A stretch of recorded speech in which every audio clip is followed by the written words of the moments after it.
Well, good morning. Mike Miller here, Miller's Tech Time, straight out of the shower.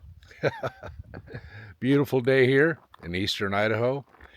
Hey, I wanted to talk a minute about the DJI Osmo Pocket 3. I have one, and by the way, this is not sponsored in any way or form. I purchased this with my own money.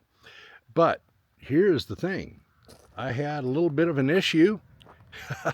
I'm a musician, and I went to record or video record, to be more exact, a friend of mine, and play it back, and there was no audio when there usually is. So it just had the little speaker with a slash through it. And forgive me, I don't have inserts and everything to demonstrate that. You just kind of have to know what I'm talking about.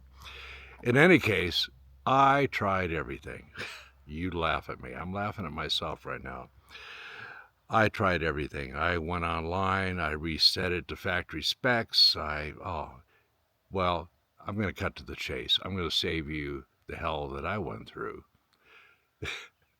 And there's no videos on this until now.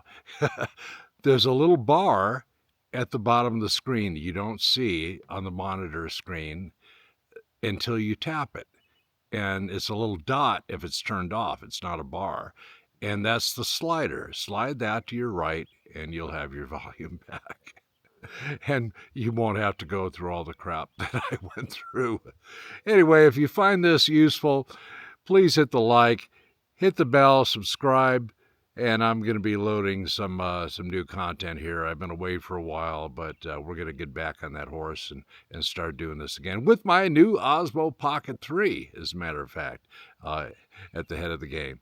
Until then, enjoy, be safe, ciao.